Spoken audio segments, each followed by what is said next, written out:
அருமை சகோதர சகோதரிகளே, 2010 பாட்டாளி மக்கள் கட்சி ஒரு கொள்கை முடிவோடு எந்த இடைத்தேர்தலும் கூட நாங்கள் போட்டியிட மாட்டோம் என்கின்ற கொள்கை முடிவெடுத்திருந்தார்.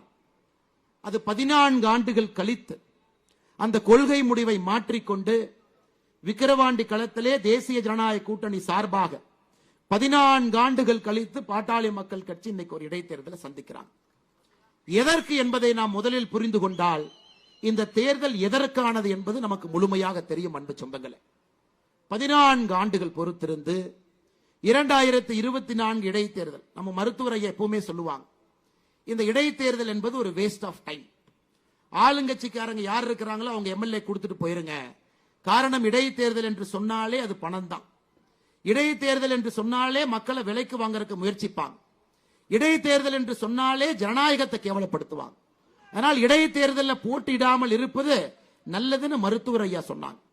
ஆனா இன்னைக்கு மருத்துவர் ஐயா 14 ஆண்டுகள் கழித்து களத்துக்கு வர வேண்டிய காரணம் என்ன?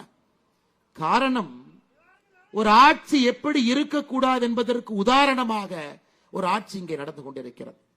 எதற்காக மருத்துவர் ஐயா தன்னுடைய உயிரை கொடுத்து வாழ்ந்து கொண்டிருக்கின்றார்களோ, மது இருக்கக்கூடாது என்று வாழ்ந்து கொண்டிருக்கின்றார்களோ, அது ஆறாக ஓடிக்கொண்டிருக்கிறது. 65 பேர் இந்தியாவினுடைய எந்த மாநிலத்திலும் கூட சமீப காலத்தில் கள்ளச்சாராயத்தை அறிந்து இறந்ததாக நாம் பார்க்கலை. ஆனா தமிழகத்தில் 65 பேர் இறந்திருக்கிறாங்க.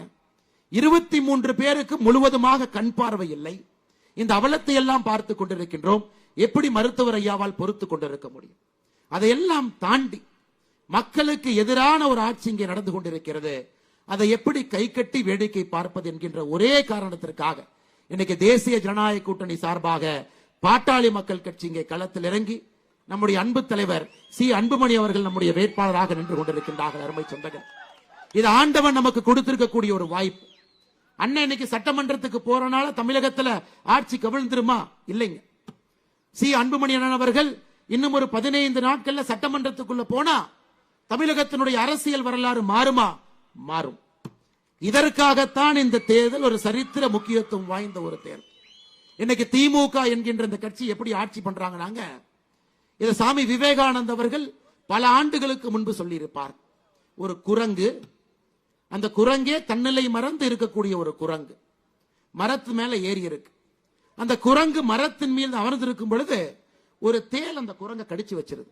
யோசிச்சு பாருங்க, ஒரு தேல் ஒரு குரங்கை கடிச்சு வச்சா அந்த குரங்கு எப்படி இருக்கும்? அதுக்கப்புறம் அந்த குரங்கு கல்லை குடிக்குது. சோ தேளால் கடிப்பட்ட ஒரு குரங்கு கல்லை குடித்து விட்டு வீதிக்கு வந்தால் எப்படி இருக்குமோ அதுதான் இன்று திராவிட முன்னேற்ற கழகத்தினுடைய ஆட்சி. மதம் பிடித்த யானை என்று சொன்னால் அது பொய்யாகிவிடும். அதிகார பலத்தை வைத்துக் கொண்டு நான் என்ன வேண்டுமானாலும் செய்வேன், யாரும் என்னை கேள்வி கேட்க மாட்டார்கள். ஜனநாயகத்தில் தேர்தல் வரும் பொழுது பணம் கொடுத்து விலைக்கு வாங்கி விடுவேன். ஜனநாயகத்தையே ஒரு புதைகுழியிலே நான் புதைப்பேன். அப்படி இருக்கும் பொழுது மக்கள் என்னை பற்றி எப்படி பேசுவார்கள் என்பதை இந்த 3 ஆண்டு காலமாக திமுக தன்னுடைய ஆட்சியில் நடத்தி கொண்டிருக்கின்றார். ஈரோடில் இடைத்தேர்தல் நடந்தது. பட்டி பட்டியாக மக்கள் அடைத்திருந்தார். ஆனா இங்கே பாட்டாளி மக்கள் கட்சி இருக்கிறனால அந்த பட்டியெல்லாம் பறந்துவிடும் என்பதற்காக விக்கிரவாண்டிக்கு பட்டி வரவில்லை. ஆனா பட்டிக்கு பதிலாக இங்கே வேட்டி வந்திருக்கிறது. கடந்த 2 நாட்களாக பார்த்து கொண்டிருக்கின்றோம். 3 வருட காலமாக ஆட்சியில் இருக்கக்கூடிய ஸ்டாலின் அவர்களுக்கு தன்னுடைய ஆட்சியின் மீது அவருக்கே நம்பிக்கை இல்லை. நான் வேலை செஞ்சிருக்கிறேன், நாங்க இந்த இடைத்தேர்தலில் யாரும் வந்து ஓட்டு கூட கேட்க மாட்டோம், நீங்க திமுக ஓட்டு போடுங்கன்னு அவர் சொல்லி இருந்தால் நாம் அவரை பாராட்டி இருக்கலாம். அதை விட்டு விட்டு வீதி வீதிக்கு ஒரு அமைச்சர், அந்த அமைச்சர் கூட சில அல்லக்கைக, அந்த அல்லக்கைகளோட வேட்டி, அவங்களோட பணப்பை, இதை வைத்துக் கொண்டு இந்த தேர்தலை விலைக்கு வாங்கி விடலாம் என்று விக்கிரவாண்டிகளை சுற்றி கொண்டிருக்கின்றார். அதற்கெல்லாம் பதிலடி கொடுப்பதற்காகத்தான் இந்த பிரம்மாண்டமான பொதுக்கூட்டம். மேடையிலே நம்முடைய தலைவர்கள் எல்லாம் அண்ணன் அன்புமணி அவர்களோடு கைகோர்த்து இங்கே நின்று கொண்டிருக்கின்றோம். அருமை சகோதர சகோதரிகள், தமிழகத்தினுடைய அரசியலை மாற்றக்கூடிய தேர்தல். மேடையில் நம்முடைய இருவரும் தலைவர்கள், முன்னாள் முதலமைச்சர் அண்ணன் ஓ பன்னீர்செல்வம் அவர்கள், அண்ணன் டிடிவி தினகரன் அவர்கள், இருவருமே அம்மாவினுடைய சாட்சியாக இங்கே அமர்ந்திருக்கின்றார். எப்படி புரட்சி தலைவர் அவர்களுக்கு திண்டுக்கல் என்பது ஒரு மந்திர சொல்லாக மாறியதோ இடைத்தேர்தல்ல, அதே போல தேசிய ஜனநாயக கூட்டணிக்கு விக்கிரவாண்டி என்கின்ற மந்திர சொல் தமிழகத்தினுடைய அரசியலை மாற்றக்கூடிய மந்திர சொல்லாக இருக்கு. இன்னைக்கு அண்ணன் அன்புமணி அவர்களை கொஞ்சம் உத்துப்பாரு. அவர் சி அன்புமணி மட்டும் இல்லைங்க, அவர் சி அன்புமணி BA. இன்னைக்கு தமிழ்நாட்டில் BAனா என்னன்னு தெரியும். அண்ணன் RS பாரதி அவர்கள் சொன்னாங்க, நாய் கூட BA படிக்குமா. பாத்தீங்க, கேட்டீங்களா? நாய் கூட தமிழகத்தில் BA படிக்கும். அதெல்லாம் நாங்கள் போட்ட பிச்சை. இது இன்னைக்கு மட்டும் சொல்லுங்க, தொடர்ந்து திராவிட முன்னேற்ற கழகத்தினுடைய அராஜக பேச்சு. தமிழகத்தில் வழக்கறிஞர் இருக்கின்றார்கள், நீதியரசர்கள் இருக்கிறாங்கன்னா நாங்க போட்ட பிச்சை. நேற்று சென்னையில் அவர்கள் பேசியது, BA நாயெல்லாம் படிக்குது, தமிழகத்தில் நாய் கூட BA படிக்கலாம். ஆனால் அன்பு சகோதர சகோதரிகளே, ஒரு திமுக ஆட்சியினுடைய உச்சகட்டம் எந்த அளவுக்கு போயிருக்குன்னா, அராஜக போக்கு எந்த அளவுக்கு போயிருக்கிறது என்றால், நம்மை எல்லாம் நாய் என்று சொல்லக்கூடிய அளவுக்கு திராவிட முன்னேற்ற கழகத்தினுடைய அராஜக போக்கு இருக்கு.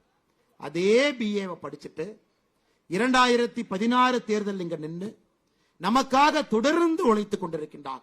அவருடைய துணைவியாரும் கூட ஒரு பள்ளி ஆசிரியராக இருக்கிறார். நமக்காக ஒரு எளிமையான மனிதர்.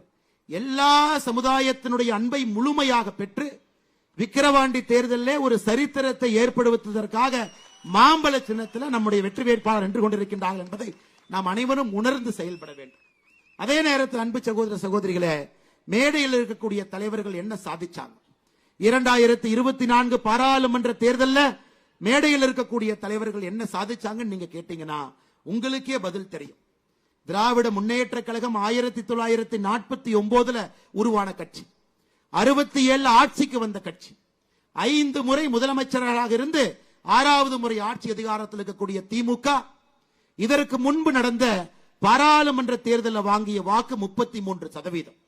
இங்கு இருக்கக்கூடிய தலைவர்கள் எல்லாம் சேர்ந்து பணபலம், படைபலம், அதிகார பலம் இருக்கக்கூடிய திமுகவினுடைய வாக்கு வங்கிய 33%இருந்து இந்த தேர்தலில் 27% கொண்டு வந்திருக்கின்றார்.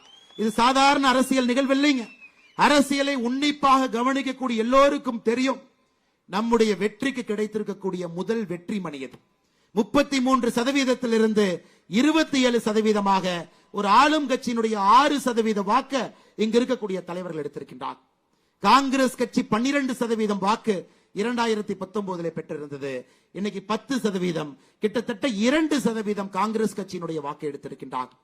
நம்பிக்கையோடு நாம் நிற்க வேண்டும், அது ரொம்ப முக்கியம்.